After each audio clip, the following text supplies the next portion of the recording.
ನನ್ನ ಮಗ ಬೇರೆ ಇನ್ನೂ ಬಂದಿಲ್ಲ, ಟೈಮ್ ಬೇರೆ ಆಯ್ತು. ಹಾಯ್ ಮಚ್ಚ. ಹಾಯ್ ಮಚ್ಚ. ಎಲ್ಲಾರು ಊಟಕ್ಕೆ ಹೋಗೋಣ? ವೆಜ್ಜಾ ನಾನ್ ವೆಜ್ಜಾ?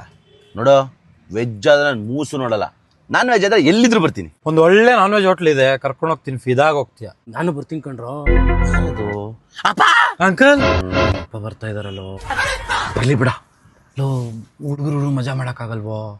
ಲೋ ಮರಿ, ಹಾ ಅಂಕಲ್. ಇಂಥ ಖಜೂರ್ ಆಟಗಳು ನಾನು ಎಷ್ಟು ನೋಡಿಲ್ಲ. ನಾನು ಬರ್ತೀನಿ, ನಡಿರೋ ತಿಗ ಮುಚ್ಕೊಂಡು. ಅಪ್ಪ, ಇಂಥ ಜಾಗಕ್ಕೆಲ್ಲ ನೀನ್ ಬರಂಗಿಲ್ಲಪ್ಪ. ನಡಿಯಲ್ಲೋ. ಈಗ ನಾವು ಹೋಗ್ತಾ ಇದೀವಿ ಚನ್ನಪಟ್ಟಣದಲ್ಲಿರೋ famous new GFC dum biryani. ಇಲ್ಲಿ ಏನ್ ಸ್ಪೆಷಾಲಿಟಿ ಅಂತಂದ್ರೆ, ಒಂದ್ ಬಿರಿಯಾನಿ ತಗೊಂಡ್ರೆ ಇನ್ನೊಂದು ಬಿರಿಯಾನಿ ಫ್ರೀ. ಅಂಡ್ ಸಿಕ್ಕಾಪಟ್ಟೆ ಜನ ಬಂದಿದ್ರು. ಅಲ್ಲಿದಲ್ಲೇ ಬಿಸಿ ಬಿಸಿ ಬಿರಿಯಾನಿನ ಎಲ್ರೂ ಕೊಡ್ತಾ ಇದ್ರು. ಅಷ್ಟೇ ಅಲ್ಲದೆ ಪ್ರತಿ ತಿಂಗಳು ಲಕ್ಕಿ ಡಿಪ್ ಮೂಲಕ ಎಲ್ರಿಗೂ ಸೈಕಲ್ ವಿತರಣೆ ಕೂಡ ಮಾಡ್ತಾರೆ. ಅಂಡ್ ಬಕೆಟ್ ಬಿರಿಯಾನಿನೂ ಕೂಡ ಇದೆ. ಮಿಸ್ ಮಾಡದೆ ಬಿರಿಯಾನಿ ಕಬಾಬ್ನ ಟೇಸ್ಟ್ ಮಾಡಿ. ಖುಷಿ ಬಿಲ್ಲರ್ ಕೊಡ್ತಾರೋ? ನಮ್ಮಪ್ಪ ಕೊಡ್ತಾರೆ ಬಿಡ. Sir bill sir. ನಮ್ಮಪ್ಪ ಕೊಡ್ತಾರೆ. ನಿಮ್ಮಪ್ಪನ ಅವಾಗೇ ಹೋದ್ರು ಸರ್.